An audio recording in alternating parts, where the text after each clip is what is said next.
you. So I cannot show my slides, but I have a link that will take you to a copy of my slides and all of the other resources. So I basically updated my Zoom recently and didn't click on something that won't, so I can't show you my Google Drive. Um, but at this link, you should be able to go to a copy of my slides that I actually used for a workshop at Tyler at Temple University. And just to give you a little background, I'm a political scientist by training, and I was a political science professor before I joined the Center for the Advancement of Teaching at Temple.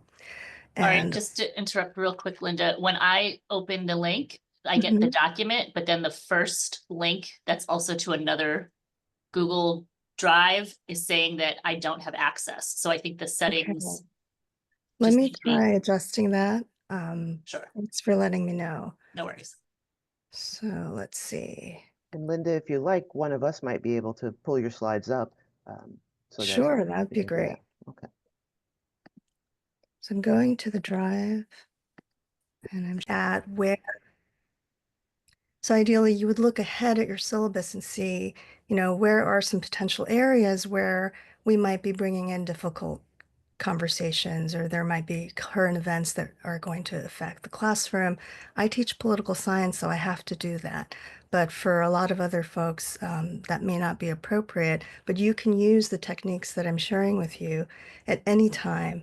So there will be cases where it's like week 3 of the semester, and I'll get a phone call that there was some kind of outburst in a gen ed course. And so and they did not, it's a course on race, ethnicity, politics, but they didn't set the ground rules for discussion. So the things I want to focus on are kind of creating that environment for having respectful and productive discussions and telling your students why it's important to have these kinds of conversations. And so what we do is we do a hopes, fears, and agreements activity. And this isn't something that I created. I learned it from Pamela Barnett, who used to be the former director here. And there are lots of other folks in ed development who use these practices. But I really like using a Padlet because it is anonymous. You can post anonymously and like things. And so I shared 2 examples in that Google Drive. There's a hopes, fears, and agreements Google Doc, pardon me, and there is a hopes, fears, and agreements Padlet that I used with faculty. So this one that is on your screen right now is the one that I used with my own gender politics class. What I have is I ask my students to just take some time and reflect about what might hold them back.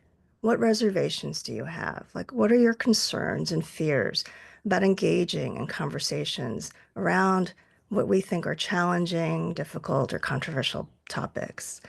And give them time to reflect, and then they'll either fill the Google Doc or use a Padlet. And as all of these posts, are created, students start to see that, oh, I'm not alone in this concern. That there's several other people in the room who have the same fear, that I might say something wrong and cause harm to a classmate, that maybe I don't know enough about something, and that's why I hesitate to share my opinion. Or I'm in a minority. Some students say that they feel like the majority of the classroom is a certain, you know, supports a certain party or set of views, so they feel like they can't speak up. So it's really nice to have this kind of surface through the Google Doc or the Padlet. In person, you can also have students write things on sticky notes and just put them on the wall. Um, and then we ask them, but then why would we want to engage in these kinds of conversations, especially in college, right? Because we focus mostly on the college students at Temple through the Center for Advancement of Teaching. And then students will share, well, I think I want to learn more about others and deepen my understanding, right? So it's a really great activity for helping students see that they're not alone in the fears that they have, but there could be really meaningful benefits in engaging in these types of conversations. Based off of the hopes and the fears, I then ask my students to generate agreement. Like what kinds of agreements can we set together so that we have a space where we will have respectful and productive discussions? And so you can have them talk in groups for a while and generate a few points, or it depends on the class size. But then you'll see we write them either on the bottom of the Google Doc or in the Padlet example that I have for you, it's a third column. And so that has been a really helpful exercise. And the kinds of things that surface tend to be to listen without interrupting or talking over each other. Some will say things like assuming good intent or trying to listen for understanding. No personal attacks, no yelling, no name calling. So this process has been really helpful because students are generating the agreements themselves. And so this creates buy-in and accountability. I will also ask them, like I will include myself in the agreement. So if I ever do anything or say something that caused harm or wasn't, appropriate, please let me know as well as the instructor. So this is something we recommend that faculty do, especially if they are teaching courses that have these kinds of topics. But even if you don't do them in the beginning of the semester or the class, after you've had like, an outburst or some issue, you can do it with your class at that time. You can use it anytime to set up the environment for a brave space where people can feel like they can ask questions and share their opinions and really listen to each other. So I hope you can see both of the examples. Lately, I've been using more of the Padlet because of the anonymous posts and the ability to like them. And the example of the Padlet that I have for all of you was something that I've used in a workshop for faculty who had concerns and wanted to learn how to have these types of discussions and prepare themselves. So I'll give you a minute to kind of look at the Padlet example here.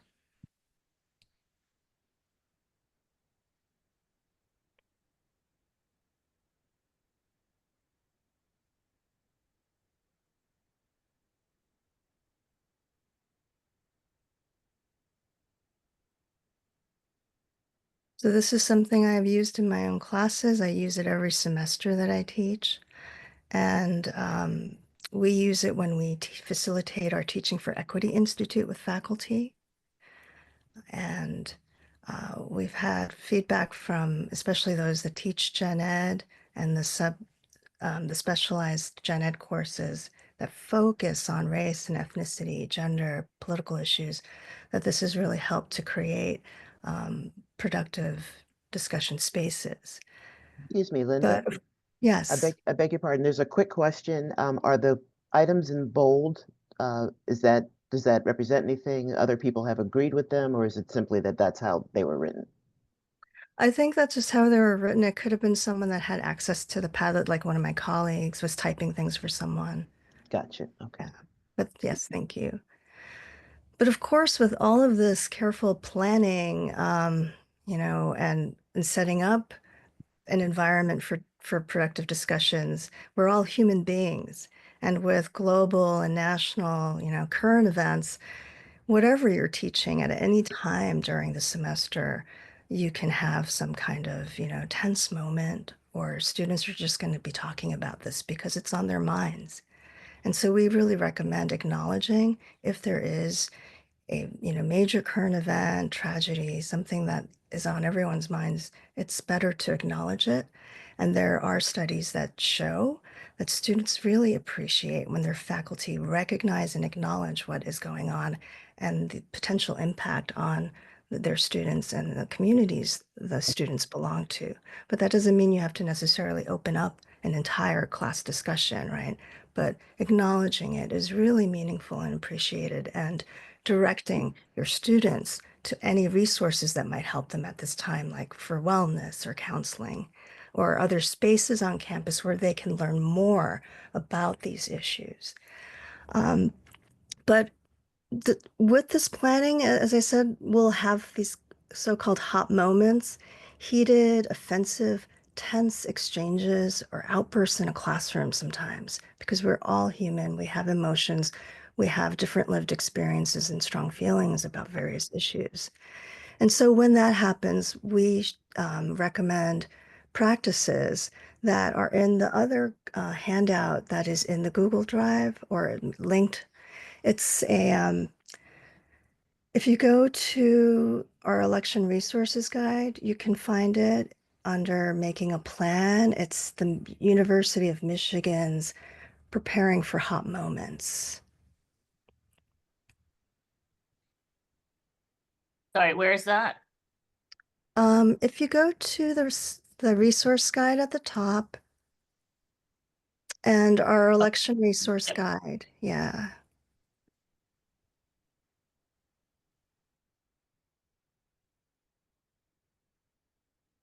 And preparing for difficult discussions and hot moments, the first one. And there should be one, the Hot Moments Handout Michigan Guide in the middle. We give out this handout in all of these workshops, and um, it has been really, really helpful because we recommend the faculty also prepare themselves, right? Know your triggers, have self-awareness about the things that you might react strongly to or that you might freeze up if you hear something in the classroom. So we ask that you make a plan for yourself. Like if something like this happens, what will I do so I don't freeze in the moment?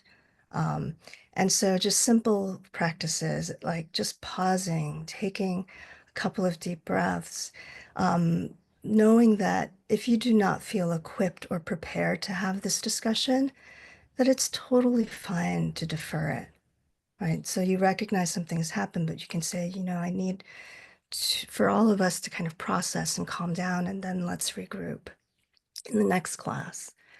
Um, and so there's some strategies in there that we've been sharing with faculty, and many new faculty said, oh, I didn't know that I could actually defer, and I didn't know how to address it in the moment, or I didn't even address it at all because it happened at the end of class, right? And I felt uncomfortable or I didn't feel equipped to address it. So, trying not to personalize comments, really encouraging people to ask more questions like, what did you mean by that? Can you explain that perspective? Or not making it about the student, but why do some people have these opinions or arguments or ideas about this, and trying to unpack it, right? So I'll give you some time to look through that hot moments handout as well.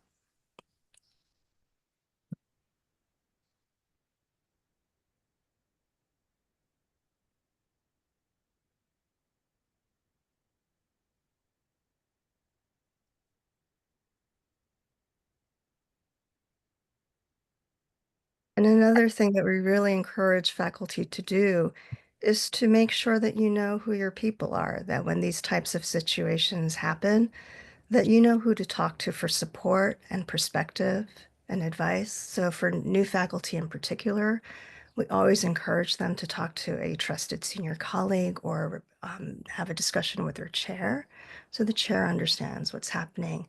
Is this just something that, a student was having a difficult day or stressful day and they reacted, or is there something else going on? If it's a potential student conduct issue, chairs need to know about this. So kind of, reminding, especially our new faculty, that don't go it alone. Make sure you know who to go to and talk to for perspective and support. It's also emotional labor. Depending on your own identities, it could be really, it could also do harm to you. So to make sure that you take care of yourself and you also have community and support. And to talk about, we share wellness resources, regularly offer like links and programming announcements for counseling and wellness at the Wellness Resource Center at Temple, things like that.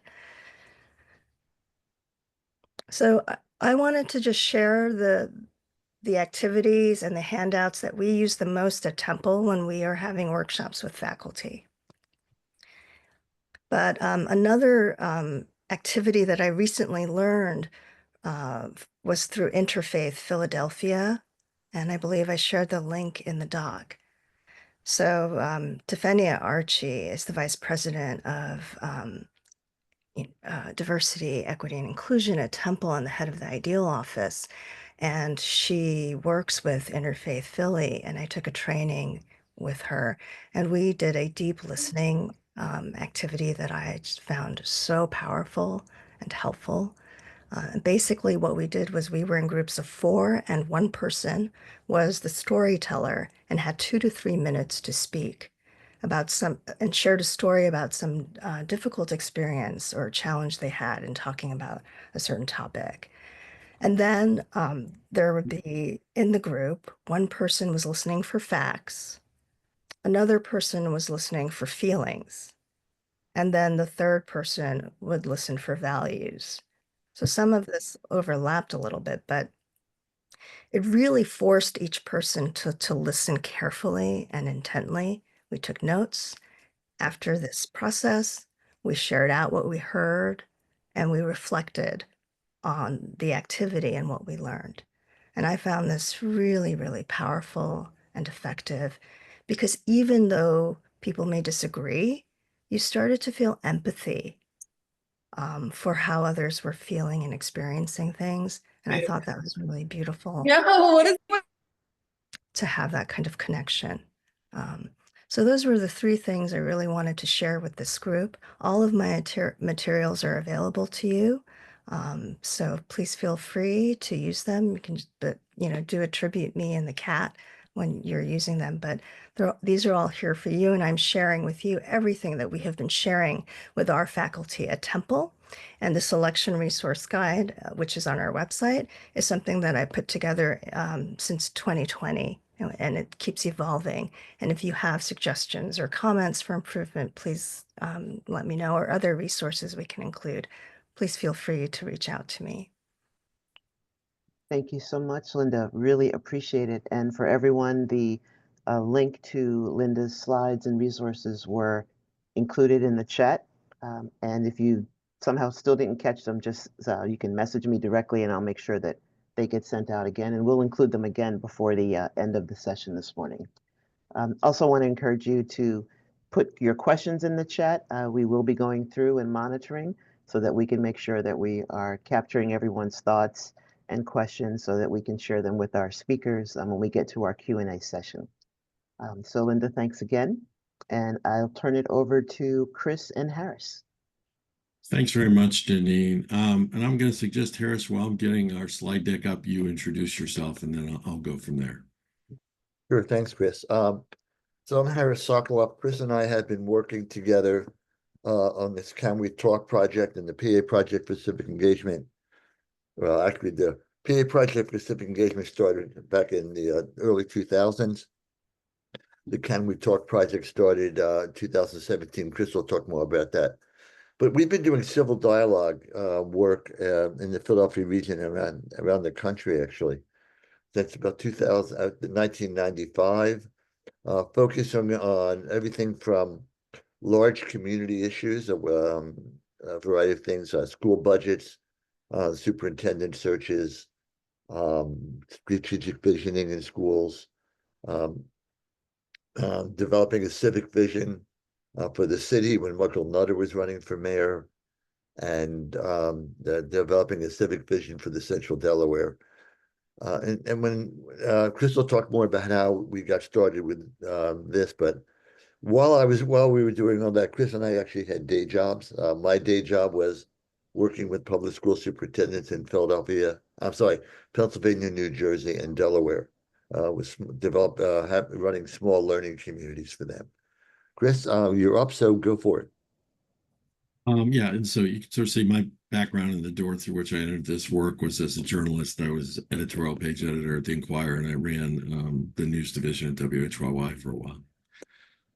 So we want to talk to you today, particularly about the Can We Talk initiative, which is work we've been doing together with our team at the Committee of 70 and the Pennsylvania Project for Civic Engagement since 2017. It's both a set of resources and classroom exercises to help teach core concepts of civic dialogue and give students a great and encouraging experience with dialogue around difficult issues, and a set of events we've been holding. So the college program started in 2017. We've held more than 40 forums, both in person and on Zoom, and hybrid in person and Zoom once the pandemic ended. We've reached about 1,200 students from 40 different colleges, the bulk of them from the Philadelphia area and in Pennsylvania. But, you know, because it's an ill wind that blows no good, the pandemic at least taught us all how to use Zoom. And so that's enabled us to extend the reach of Can We Talk literally across North America. And in doing that, we've discovered that one of the things that students are hungry for and embrace and get most enthusiastic about is they know they're living in a bubble, and it's really hard to break out of your bubble. And they love it when we have a Can We Talk experience where they're meeting kids they never would have met anywhere, any other way, from across the country or across the state, who go to school in a different environment, a school with different values. They actually are not intimidated or scared of that. They love it. They embrace it. We began a high school program last year, which is expanding rapidly this year. This is to work with principals and teachers in a school to do much the same kind of thing that Linda was talking about doing for Temple faculty, but also to give them a lot of classroom exercises that they can use to accomplish what they're already trying to accomplish with their curriculum, but in a way that deepens the classroom discussion. And Harris, in a moment, I'll show you a little bit more about what's in that toolbox. All of this is supported by the Committee of 70 and the grants and donors that support Committee of 70. We do this at no cost to the high schools or to the teachers we work with. Last year, we could sort of see some examples of, in sort of our maiden voyage, our launch year for the high school program, some of the things that teachers did. Susquehannock High School is in York County, very near the Maryland border, a place where there have been a lot of concerns about book banning and censorship. But the teachers there very bravely embraced the program. One teacher, Andrew Warren, used our issue framing tool to help his students understand the exact moment when Lincoln took office in 1861 and Fort Sumter was surrounded. What were his choices? What advice was he getting? And basically, the way he used our resources to do what he wanted to do with his students was have them play the role of Lincoln's cabinet. And they were supposed to discuss all the options as they understood them and give their best advice to Lincoln. And you can see some of the other examples on that list. We have a lot of ground to cover, so I'm going fast. So what we're doing this year is distributing weekly prompts for discussion of current events. And I just want to mention in particular, last week we held our first of this year statewide student dialogue for high school students from around Pennsylvania. We had 43 students from different schools, private, public, charter, and religious. And they talked about immigration, they talked about abortion, they talked about gun control, they talked about the hurricanes, they talked about the election, they talked about Taylor Swift, and they talked about Diddy. So there was not a single topic that was sort of rattling around the room, that the news, that we were afraid to deal with. And you can see some of the other things we're looking to do.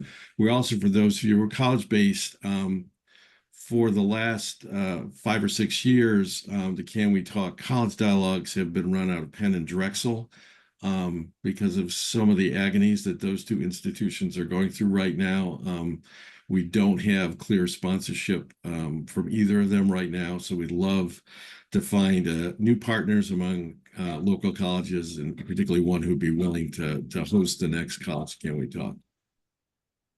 I'm going to sort of skip through this thing, except to draw your attention to the poll finding in the middle of the top row. More than half of young Americans feel our democracy is in trouble or has failed, and more than a third expect a civil war in their lifetimes. Since I first saw that poll result in 2021, it has haunted me. I haven't been able to get out of my mind, and that's really why Harris and I do this work, because we want to restore some faith among young people that the democracy that they grew up in is worth saving, and that they can play an immensely important role in saving it. Chris, if you could go back to the bottom right. Yeah, sure. Okay, this one is particularly meaningful to me as well, and that is to say, each side overestimates by 2%, by 2 times the percentage of people on the other side who hold extreme views. We actually think the other side is more extreme. There's more extremity on the other side than our side. People don't talk to each other, so they don't get a chance to see the ways that they may agree. And that's part of what we're trying to remedy as well. Thanks, Harris. Some of you may have heard of the social psychologist, Jonathan Haidt. He's based at NYU. He is now a regular on the Bill Maher show, so that may be where you might have seen him. And his work and his advice and working with them have been one of the driving forces of the Can We Talk program. But as I'm sure you're well aware, most of the studies and statistics show a dramatic rise in self-reported anxiety, depression, and suicidal thoughts among young people. You know, there's some argument as to whether reduction of stigma and greater attention to this is driving some of the rise. But Haidt believes strongly that these 3 great untruths that he has enunciated in some of his work, combined with the impact of social media, are part of what's driving this rise in anxiety and depression. The 3 great untruths that he talks about are: we're telling young people you are fragile. We're telling them and teaching them that if you feel it, it must be true. And third, they've sort of absorbed from the air around them and some of the toxic partisanship in our country that life is really all hands on deck war of us versus them. We are the forces of good. The other people are the forces of evil. Therefore, anything we do to combat evil is justified.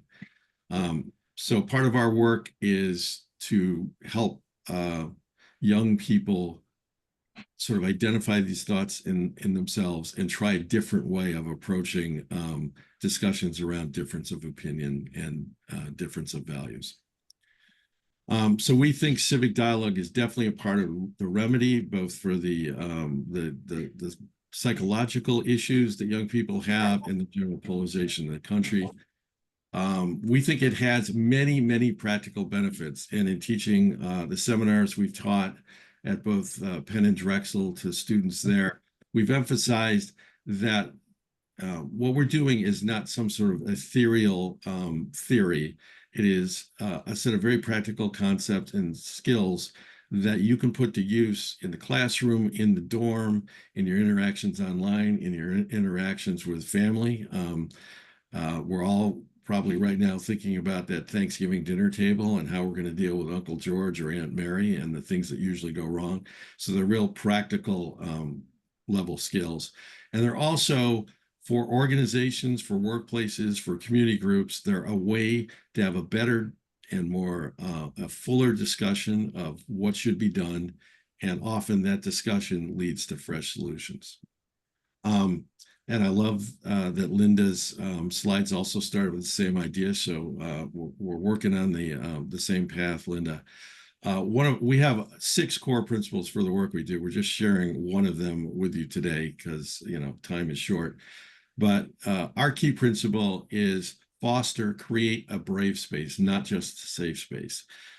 We all agree that everyone entering a conversation about difficult issues should have some assurance that they're not going to be attacked, intimidated, or harassed because of their identity or because of something they say.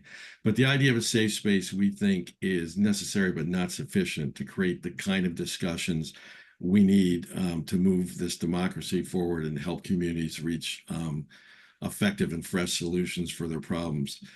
We also think that in many contexts, and we've been hanging out a lot at the University of Pennsylvania, Harris for a long time, me for the last 5 or 6 years, we've seen too many occasions when the idea of a safe space, which began in a therapeutic setting and now has migrated to public and civic settings, is being used not to further discussion, but to shut people down, to close off conversations, to censor some people.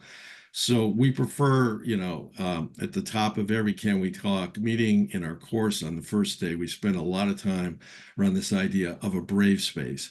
In the workplace, in civic context and election context, you have to understand that you're operating in a context of a lot of diversity, people with different backgrounds, experiences, and opinions. And we want you to understand that you should welcome learning about those opinions, those experiences, those different values, because there are opportunities for growth and learning. You don't have to shut down. You don't have to focus on, oh, I'm upset. This is upsetting to me. I need to shut down this conversation. That you can actually sit with and listen, sit with other people's opinions, listen to them, and actually explore them in a way that leads to growth. We think the key to doing that still is creating a set of ground rules. And the ground rules that Linda showed you, we think are wonderful and actually map onto what we do. But we've been doing this work for a while, and we've sort of evolved these ground rules as a set of guardrails that allow a brave space to thrive inside the guardrails set by the ground rules. And I want to turn it over to Harris now. He's going to take you through the ground rules and some of the other things in our toolbox that we share with educators. Harris? Thanks, Chris. Yeah, if we were meeting with students for multiple times, we might have the ability to sort of work with them to have them develop their own ground rules. But because we're doing that, these are for when we bring people together, we provide them with a set. So Harris, just to jump in, I would say that the ground rules you're about to go through have evolved tremendously over the last 6 years based on feedback we have received from students. Right. Thanks, Chris. So I'm going to go through them relatively quickly. The first one is listen. It's as important as talking, and we mean something very specific about listening. To listen is to lean in softly with a willingness to be changed by what you hear.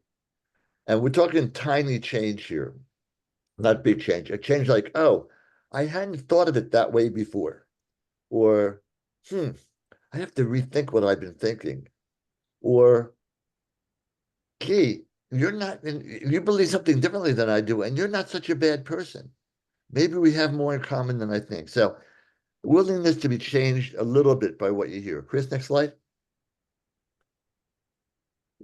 Thanks.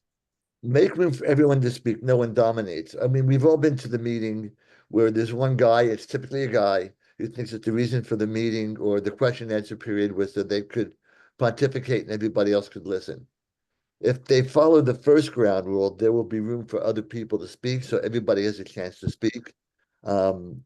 We see this in classrooms where there's one really bright kid, and that takes up a lot of space. So we have these in the classroom as well. Nobody dominates. Next, Chris. This one is really hard for kids to understand, for adults to understand too. Disagreement is fine when it arises. Explore it. Don't try to paper over it, and don't try and win it. The goal is not to win the conversation. The goal is to understand understand your ideas better, to understand their ideas, to understand each other. So explore the disagreement. One of the things we find is that when people begin to explore what they disagree and why they disagree, if they dig a little bit, they will find somewhere where they actually agree about something. They may disagree about what to do, but they typically agree on what's good. They may rank the goods differently, but they typically agree with what's good. Next. So, Harris, I just want to add that whenever we do a Can We Talk event, we have the students fill out an evaluation survey afterwards. One of the questions is, which ground rule surprised you, or which ground rule do you think will stick with you? This one ranks very high as well as the listening thing. Many students tell us nobody had ever told us before that a disagreement was a good thing, not a bad thing. Yeah, and interesting, Chris. Let me build on that. When one teacher, when she told her students that they didn't have to agree on something, it opened up the conversations. They thought they all had to agree with each other or with her. When she talked about disagreement is fine, people felt freer to take ideas. Okay. Ground rule 4 is build on each other's ideas. Nobody likes when they say something that the next person to speak goes off on a different tangent. We ask people to build on each other's ideas. It's not difficult. It's also not difficult to say, oh, let me build on that and see if I can add something. This is an incredible skill for people to learn, whether it's in a classroom or it's in conversation at the Thanksgiving table. You don't have to disagree to get your ideas in. You can build on something and then add something. Next, Chris. Okay, Linda, you talked about asking questions. This is so important that people ask questions to clarify, not to rebut or dismiss, but to understand. Ask questions to understand. One of my favorite questions that I do a lot is if somebody says something and I don't agree, I really disagree, but I'm not sure, or even if I am sure, I may say, can you say that again, but say it differently? I'm not sure I understood you. Or could you explain why you said that, or what you mean by that term? Just asking people to explain themselves, to go a little deeper, is helpful. A terrible question, a non-clarifying question is, how could you be so stupid, evil, mean, or wrong-headed to say something like that? And we've heard people say that. We said it at times. So that's not a clarifying question. Ask clarifying questions to understand. Chris, next. Another good one, and it relates back to one of our core principles, is tell me a story that explains how you came to this view or how you came to like this candidate or how you came to that position. Yeah, Chris, let's stay with that for 1 second. Yeah. Because the principle is start with story and not position. So if somebody comes at you and it raises in the classroom or one-on-one and says, I'm for Trump or I'm for Harris or whatever, and they come up with a position, rather than thinking you have to defend yourself or anything, ask a story. Can you tell me a story why you believe that? Or that helps me understand what's going on there. Asking for a story is much gentler and it gets much better. Ground rule 6. The university professors tend to think they know it all about their subject and about lots of things. This is hard for them. Consider that on any given issue, your information may be incomplete. People may look at it from a different perspectives and see it differently. They may have a different view of things. So your information may be incomplete in many, many ways. Nobody knows it all. Next, Chris. This relates to number 6. Notice who's not in the room and try to imagine fairly what they would say if they were. So my Uncle Mary, my Uncle George, and my Aunt Mary, I may say, what would they say? Let me talk about them. Or one of my in-laws who I know has exactly the opposite political beliefs that I do. I can bring that voice into the room. If you're in a classroom, we've had teachers who have assigned this task at the end of a conversation. Okay, we've talked about X, Y, or Z. Let's see if you can, over the next day or so, see if you can talk to somebody whose opinion has not been talked about yet. And let's see if we can bring that back into the conversation. Number 8, be honest but never mean. We don't think civil dialogue or classroom dialogue requires people swallow their beliefs or say things they don't believe or keep their mouth shut. They can speak openly and honestly. They have to do it civilly, politely, with respect for the other person. It's really crucial that people know that they can speak their mind, that they're brave enough to speak their mind and capable enough to say things in a way that others can actually hear. Which leads us to the last ground rule, which is the same as the first. Listen. 2 things we want to add here. One is pause before speaking. That pause is the difference between reacting to something and responding to it. So pause. And in that pause, think, and the word here, think, is an acronym. It's an acronym for, is what I'm about to say true? Is what I'm about to say H, helpful? Is what I'm about to say I, inspiring? And not like spiritually inspiring to great heights, but does it help the conversation go on? N, is what I'm about to say necessary? Or am I just repeating something somebody else has just said? I just want to say it my way. And then finally, K, is what I'm about to say kind? Okay. If in that split second when you pause before speaking, you go through these and you get you have 3 out of the 5, that's good. Go on, speak. If not, consider not saying anything. We know teachers that have put that acronym and a poster in their classroom and taught it to the kids. We heard about a 4th grade classroom where a student from 4th grade classroom saw 2 people arguing, and the child brought up this acronym, and it took everybody aback. So it's really worth thinking about. Chris, shall we go on? Yep. Okay. So on the Committee Assembly website, we have a toolbox that we're enlarging all the time. It has more than a dozen classroom activities in it. They fall into 5 basic categories: laying the foundation, who we are we listening, what's the problem, what can we do? So, and these are not lessons that they have to do. These are more like activities or protocols that they can take and adapt to their own classroom. So the example Chris raised earlier, Andrew Warren,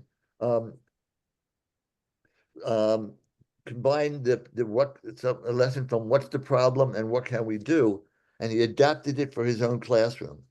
Another teacher from the same school, taught the ground rules to the kids, to the students, and then ran discussions about Lord of the Flies using the ground rules, and asked the students, so tell me, if the kids on the island in Lord of the Flies had known these ground rules, would the book come out differently?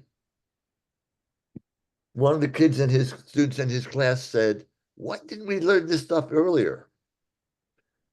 Why didn't we have these ground rules earlier? High school would have been so different. Our classroom discussions would have been different if we had these kind of ground rules. Okay. The ground rules are part of the laying the foundation. There's a bunch of other stuff in there as well. Chris, you want to add anything here? Nope, I think that's it. Good enough. Okay.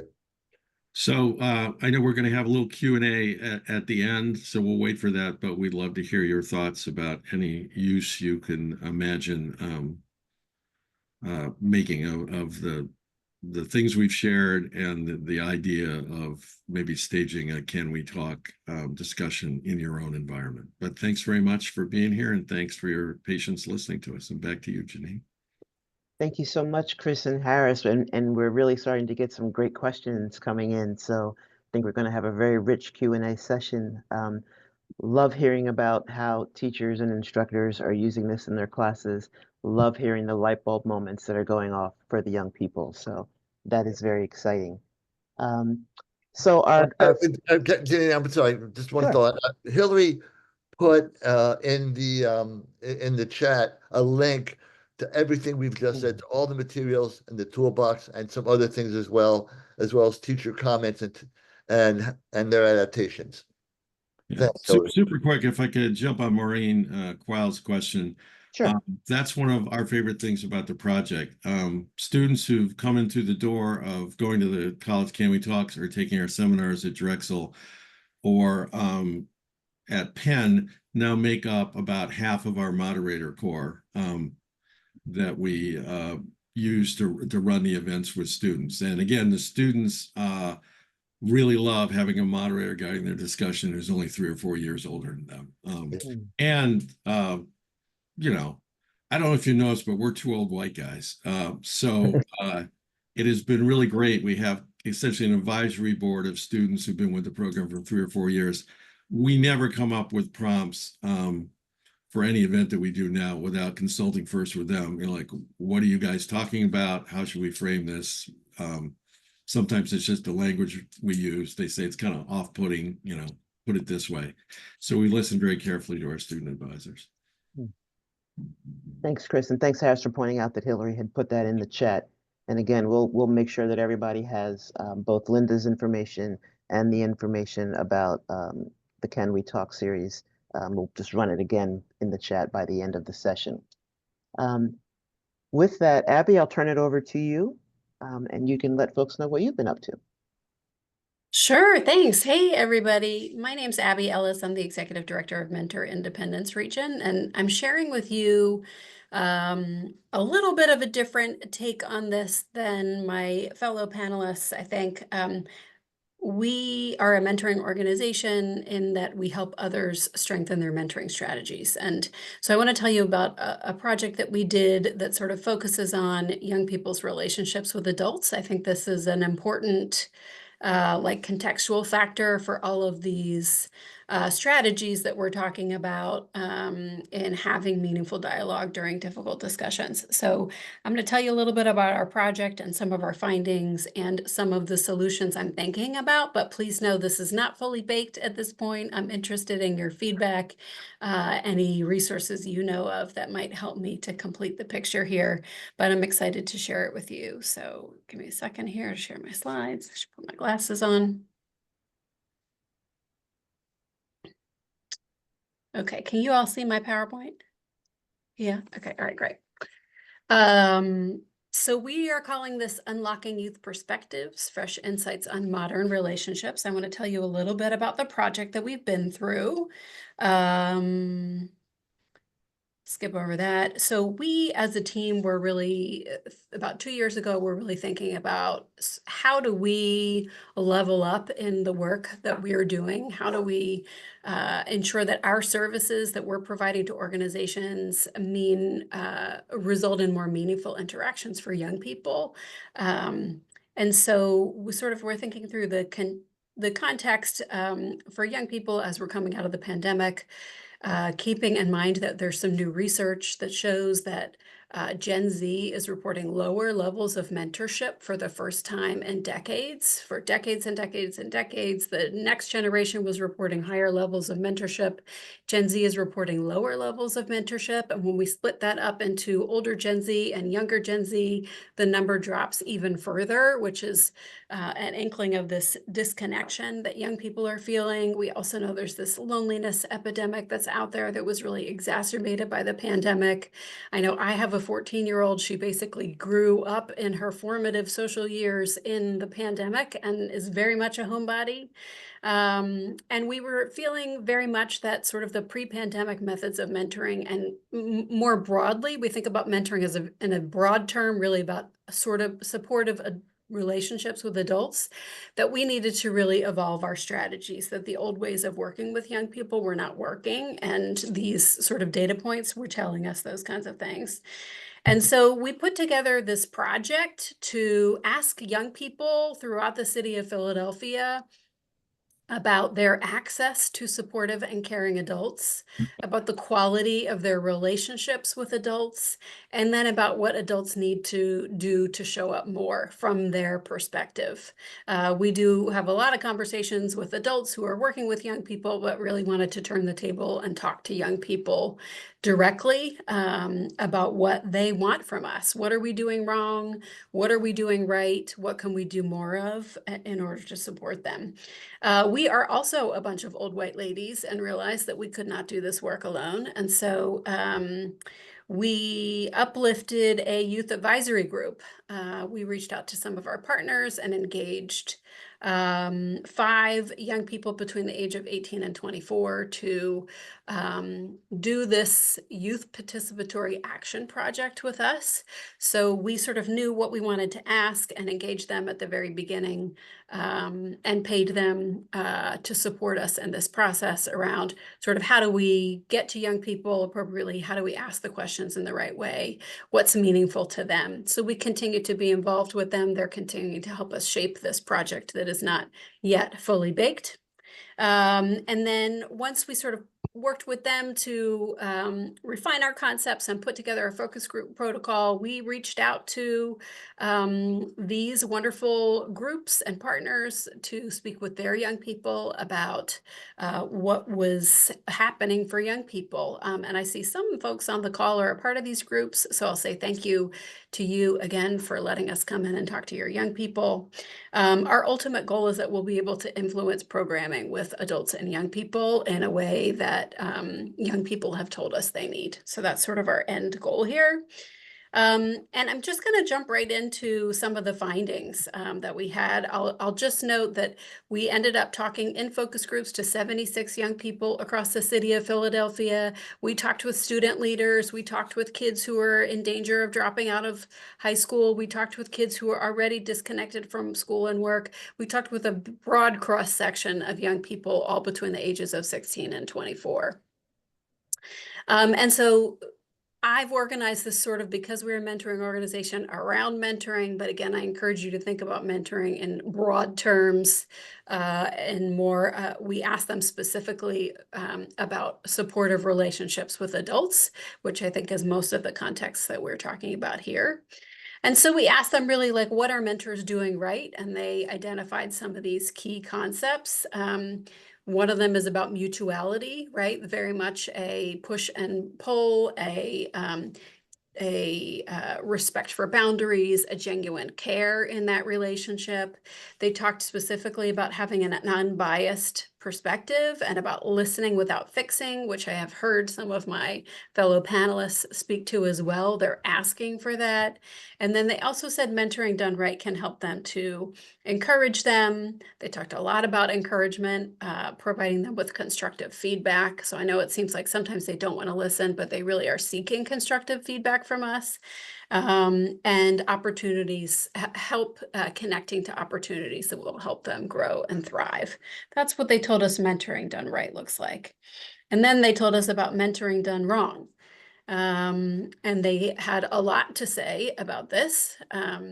They talked a lot about how adults don't listen, about how they jump into fix, they offer their own opinions right away, they don't take the time to fully understand the perspective of the young person, and they give unwanted advice, often advice that doesn't necessarily resonate with the young person's context. It seems very much like they're just interested in jumping in to talk, and not really help that young person, not really see them and understand them and be present for them. They also talked about feeling like they were being judged and feeling like they were invalidated by relationships with adults, sometimes on purpose and sometimes not on purpose. They felt very much like adults, if young people didn't respond in the way that adults wanted them to, that they were being judged, and that their experiences, which might contribute to a different approach to problem solving than the mentor might have, were really invalidated, that their feelings were dismissed, that their experiences were dismissed, and their particular nuances of whatever they were talking about was dismissed. And then they also talked about a failure to relate, which I think speaks to so many of the generational differences that we are experiencing. They really felt like the adults in their world struggled to relate to their experiences, struggled to relate to their challenges. I can say I've never been 12-year-old during a pandemic, so that is absolutely nothing that I can speak to from experience. And that those kinds of disconnects, when a mentor doesn't acknowledge it, doesn't understand those disconnects, doesn't acknowledge those disconnects, that it really invalidates all of the advice and help that that mentor is trying to provide. Then we talked a little bit about things that help to build supportive and caring relationships. We did talk about trust. a lot. They spoke specifically about the dependability of those people. And let me jump and say, I think trust is really important in implementing all of the strategies that we've heard from some of our fellow panelists. Those ground rules, those boundaries definitely help to create a trusting environment. Mutual respect and understanding. They talked about how they really want to be treated like adults, and they often are treated like children. They're treated like babies. They're treated inhumanly in those conversations. They also, interestingly, I thought, really respected the idea of a gradual building of trust, that trust doesn't happen immediately, that it happens in small moments and over time, and that's how trust is built. They knew that instinctively. And then also shared sort of all of the opportunity that happens for them in a relationship with an adult when that trust is present, that they feel emotional safety, they feel that protection they need to really explore and make mistakes, and they feel that comfort in really sharing about their hopes and dreams and struggles. They talked a lot about things that degrade trust, and this was a very strong theme in the conversation that we heard from them. One of them was a risk of disappointment. They are worried about what might happen in that relationship, and so many of them are holding baggage from bad past experiences. That they've had bad relationships with adults in the past, and so they are sort of giving up on adults altogether. That adults really have to step it up in order to show them that they're trustworthy. The middle quote here, I think really illustrates this. I think what's kind of scary for me is depending on somebody and then they disappoint me, because that's inevitable. Everyone's going to disappoint you at one point. So they're sort of preparing themselves for that disappointment ahead of time based on past experiences. We also talked to kids who have had experiences with adults who weaponize their vulnerability. Maybe they've gone to them for help and then they turn that around on them and weaponize it, which is terrible and abhorrent, but they're walking around with those experiences and they take them into all of their future experiences with adults. We talked a lot about adultism, which is a word we talk about often. It's like any of those other isms. It's the assumption that we know more and should hold power because we are adults, versus young people who are often powerless. We talked a lot about how adultism shows up in those relationships. We are making assumptions that we have the answers, that we are smarter, that we have a better perspective, that we know what they need. They told us that there were so many specifics around this, so I just sort of threw my favorite quotes on this slide. But I love this first one here under the heading adultism. They want us to not make any mistakes, but that's how we're supposed to learn at the same time as to make our own mistakes. And I think we all can remember and acknowledge that so many of our most important lessons learned were those mistakes. We talked a little bit about what might be coming up for grown-ups when they seem to be, maybe they've made the same mistake before and they want to stop a young person from making that mistake also, but that young person doesn't want to listen. They want to go forth and do it their way, and they want to make that mistake and they want to learn from it. They also talked about a lot of adults in their lives dismiss their feelings. The bottom quote here on the green column, young kids can't have any stress or depression or anxiety or things like that just because we're young and we don't have the responsibilities of an adult. One woman told us that she was feeling depressed and her mother said, "You can't be depressed. You don't have to pay the mortgage. You don't have bills to pay." And so really just completely invalidated all of her feelings. And so she's taking that experience into her relationships with other adults.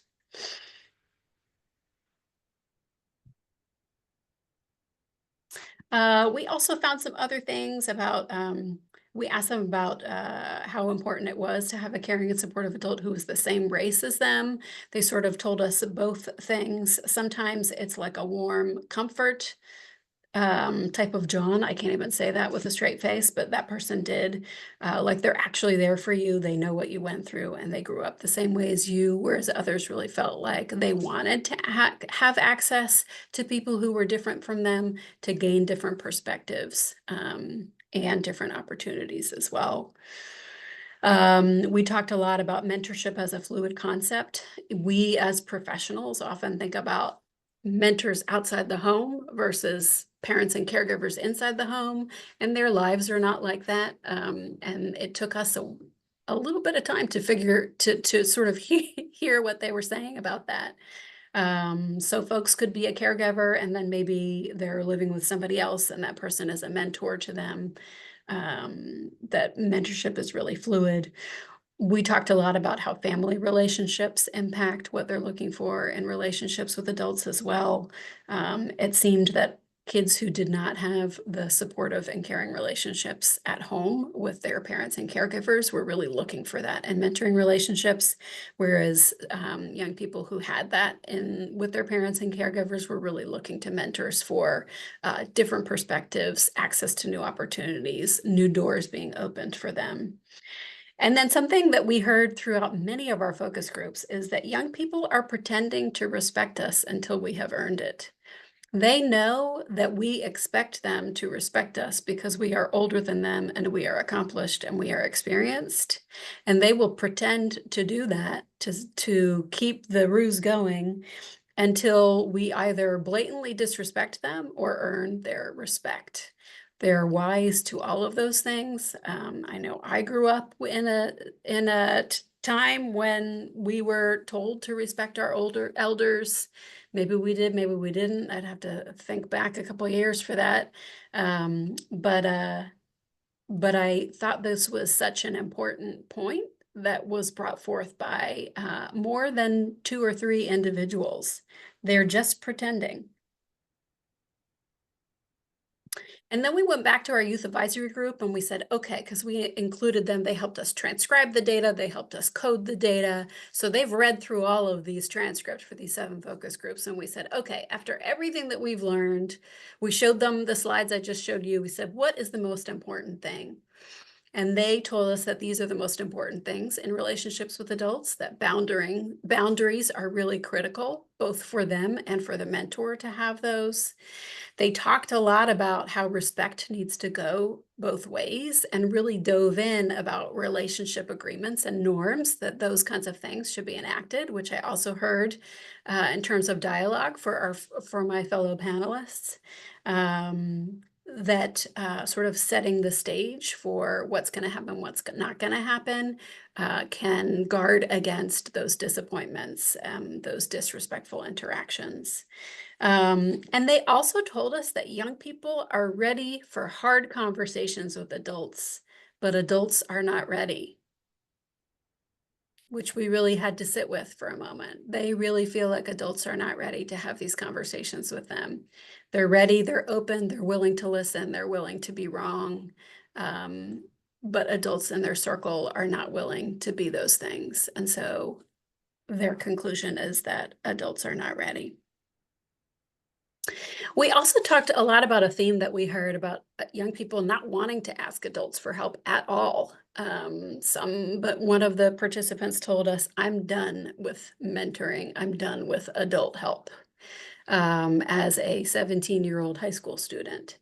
And so they talked a little bit about the shame and embarrassment that they experience when they need help. They don't want people to know that they're struggling. They know that there's a negative stigma attached to needing help. And they really want to be independent. They want to be seen as independent. They want their independence. And they feel that asking for help would distract from that independence. Some of them feel scared to ask of adults for help. They have a lack of confidence around that. And some of them just generally don't trust adults to help, to actually help, or to be capable of helping them in any way. And so they don't ask. Some other personal things, they didn't want to be a burden. They don't want to stand out. And they really felt that it was much easier and more effective to ask their peers for help rather than to ask adults. So this is part of the not fully baked piece of things, but I read this book recently. My neighbor recommended it to me, knowing my work and knowing that I have an 11-year-old and a 14-year-old, and it really blew my mind. And I'll just explain a little piece of it. In this book, David Yeager talks about that youth are motivated by gaining status and respect from their peers and adults. This is like an evolutionary thing. If you think back to when we're hunters and gatherers and young people are going from children to adults, they need to be accepted by the group in order to survive, right? They're not going to survive on their own. And so they are really sort of awash with hormones that really propel them towards activities that help them gain respect both from adults and from their peers. We have this idea of youth as, all gas and no brakes.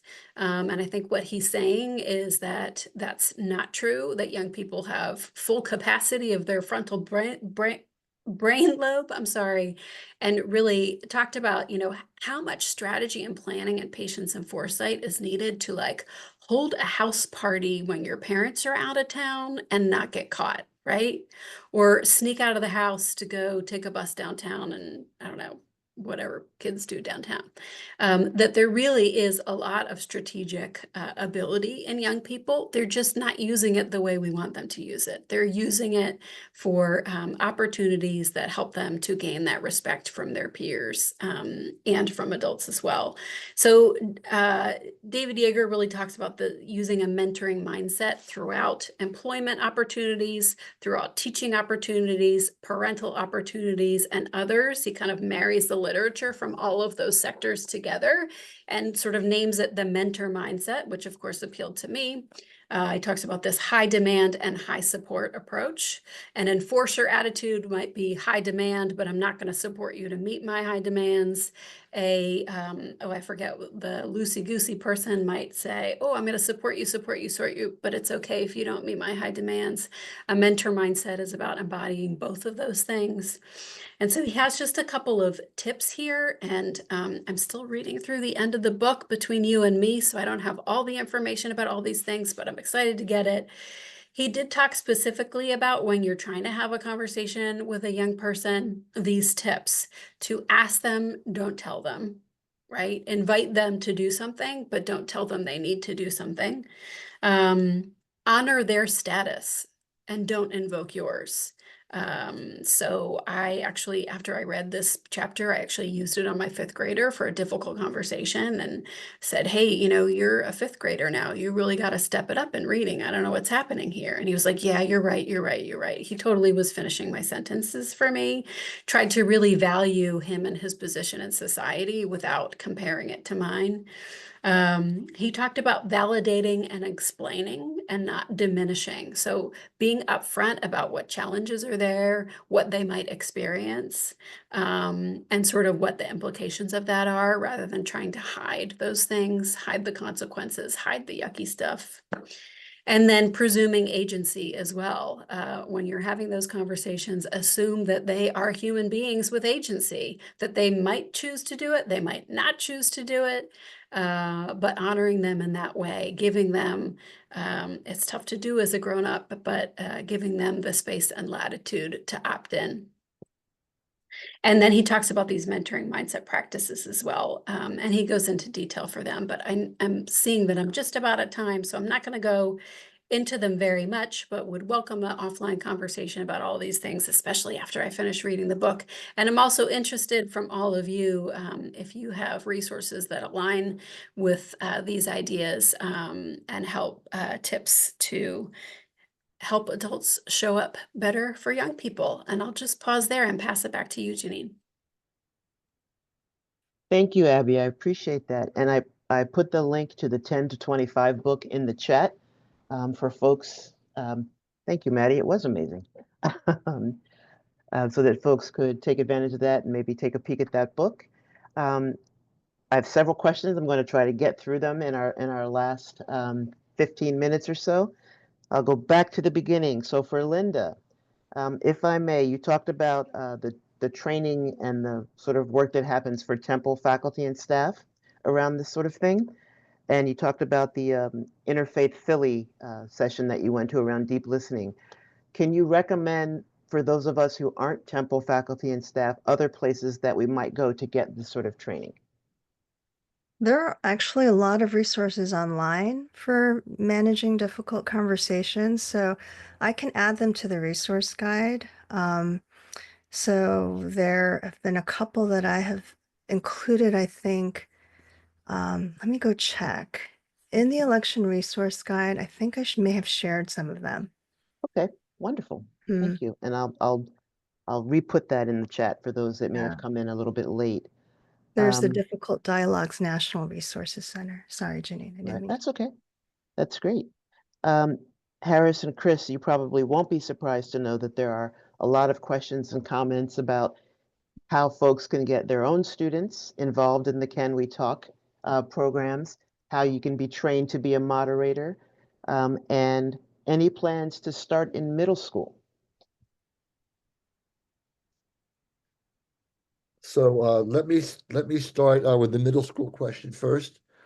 We are actually working with the middle school principal in one school district right now. He's new to the school, so he's not starting it quite yet, but probably after December. So I'll be able to answer that question more fully when that happens. But at the same time, people that want to get involved with what we're doing, you put the link to the committee of 70 already in the thing. Our contact information is there. Just write us an email and let us know. Chris, you want to jump in there? Yeah, well, I just put my email in the chat. You could do as well, Harris. I Yeah. will. Okay, I will. Yeah. We're looking to get involved with more schools everywhere around the state. We're pointing to hopefully in the spring, in April, we'll hold 3 regional in-person sort of Can't We Talk days for students at participating schools, hosted by one of the schools we're working with. So we're still trying to build out that roster of involved schools. As I mentioned, we've been doing 3 or 4 of the college Can We Talk experiences a year since 2017, sometimes as many as 4 or 5. We need partners. We need schools to partner with us. So we're very interested in hearing from any of you if you'd like to host one at your school. And if there's a real desire to have students trained as moderators, for 4 or 5 years at Penn, we held a moderator training workshop for Penn students, which is how we, got a lot of those people into our core of moderators. If you'd be interested in having us do that where you are, we'd be delighted to do that as well. Wonderful, thank you. Abby, if people are interested in kind of doing a deeper dive into your study, learning a little bit more about it, and or offering up some potential resources, how should they go about doing that? Yeah, I can put my email in the chat also. I would love to talk more about this and learn what you all know to add and contribute to it. So I'll pop my email in the chat, and I'm always happy to talk with folks about the project. Great, thank you. We have a question from Sandra Petrie at Drexel. Working in higher ed, it can sometimes feel like compliance or policy takes precedence over community and relationships. Do you have any advice for navigating this? And that's to anyone who would like to.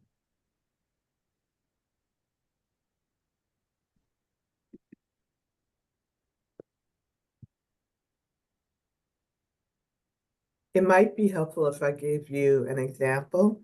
We Sure, were please. having a robust discussion, and we had 2 students, one who is Muslim and one who is not.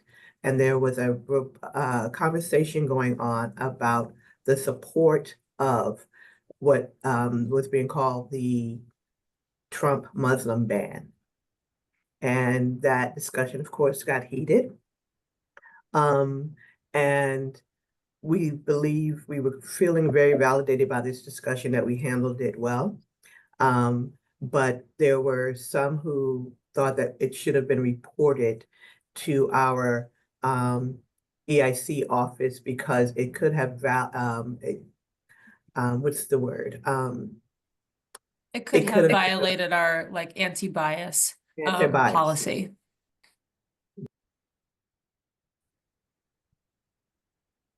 So we thought it was an opportunity again for some brave discussions. Feelings may have been hurt, and there were conversations about how you could express your views without hurting your peers or your classmates. So we kind of managed it in that context. But then, yes, there's also a mindset that it should have been reported. Yeah, Burnett, I can tell you that we've had a number of experiences at Penn, and less so at Drexel, but many at Penn that correspond pretty closely to what you're talking about. One of the interesting things is obviously last academic year was traumatic at a lot of colleges and nowhere more so than Penn. And there's a lot of pressure now for reconsideration of some of those policies that, however well-meaning, have actually had the impact of squelching honest discussion and basically telling certain viewpoints that they weren't welcome on campus. So it's early days still. We'll just have to see how this evolves. But definitely we've been involved at Penn helping the university try to think through what they had been doing and come up with new ways of doing it. We just did a workshop at Wharton this week, but it's I don't know if you want to add anything, Harris. It's slow going with these large institutions that have so many different fiefdoms and so much bureaucracy. Yeah. Bernetta, there is always this tension between learning and reporting, right? You know, and so figuring out some way of keeping those things separate or creating spaces where people can learn how to have the conversations that we think they need to be having, to be educated without having to report them. And then, so, I mean, as Chris said, we're sympathetic. It's hard. It is challenging. And it's frustrating for the adults in the room who think want to be educators, and it's equally hard for the students that are going through this stuff. It's not an answer, just I understand the pain. Happy to talk more, but I'm not sure that I have much wisdom about this at this point. Thank you so much. It's a pain point. And I'm just hoping, I think sometimes, and I understand my colleagues' perspective, they are more sensitive about being sued. But we keep trying to remind them that we also are community and we're here to learn and we're here to have civil dialogue. So thank you so much for that. Okay. Bernard, I'm sorry, just one more thing, if I can. The question comes up into my mind is, if we're witnessing this conversation, if we are witnessing it, whether it's in our classroom or we happen to walk down by the way, at what point do we think about intervening in some way? Not to stop the conversation, but maybe to provide some structure or ground or guide rails for it. I think that's something that we need to think about. That takes bravery and courage on our part. Just a thought. just to build quickly on that, Harris, it helps so much, and it's exactly what Linda was talking about. If you start out the school year, the class, whatever experience you're having with students, with that invocation of a brave space and assent, and then a set of ground rules, whether developed by students or shared with them, again, assent, right, to follow those ground rules and to try to live in the brave space. Then you can, when things go haywire, which they certainly did the first time Harris and I taught this seminar at Penn, you can invoke, hey, we agreed, right? And actually, the nice thing was when two students were screaming at each other in our civic dialogue seminar, the other students are the ones who calmed it down. They said, hey, follow the ground rules. This is a brave space. So that's the groundwork you lay that makes the hard stuff possible. Mhm. That's great insight. Thank you. Yeah, we do that. We run a center, and we have a lot of different students that we serve here. So right outside our offices here, there's just their space where they can study, dialogue, do whatever they need to do. So sometimes we're sitting in our offices and we overhear that. So it might be something that we would think about with our student leaders about doing that type of an agreement that can be posted there so that when they're having their discussions, they can remind each other and bring one another back. Thank you. You're welcome. Thank you all for the question. There's just one more, and this may be Maureen and Abby, you may want to check offline, but Maureen just put a great comment in the chat about your study, Abby, and said it probably feels so good for the young people who contributed to know that their opinions matter. How do we recreate this in different spaces? I don't know that you can answer it in the last minute, but maybe something to think about, and maybe Maureen could connect with you offline. Yeah, I to can talk a little more answer about that it. actually. Yeah, thanks. Awesome. That's why you're here. Go on. Our national office is working on a youth participatory action research guide. I'm a part of the work group for that, which will be released, I think, in the springtime, which sort of gives organizations some starting points to engage in work like this. And I can validate that they feel amazing about being a part of this work. And some of the students who were in our focus groups, like, thanked me afterwards and said, this was like therapy. Nobody's ever listened to me like this. It really was very, very validating for them and validating for us, of course, and having that. So I think they feel really good about it. They keep coming back. And so we're extremely grateful for their guidance and their participation. Wonderful. Thank you. Well, ladies and gentlemen, we are at time. And I just want to thank our presenters once more for being here. Linda Hasunuma, Harris Sokoloff, Chris Satullo, and Abby Ellis. Really appreciate your information and your insights and your wisdom. The resources for everyone are in the chat. We will make sure again that those are available to you. And you might want to go through the chat because other things have been added as well. Other folks have been adding resources and some good stuff. So be brave, be compassionate, be kind, and we look forward to seeing you next time. Take care, everybody, and thanks again.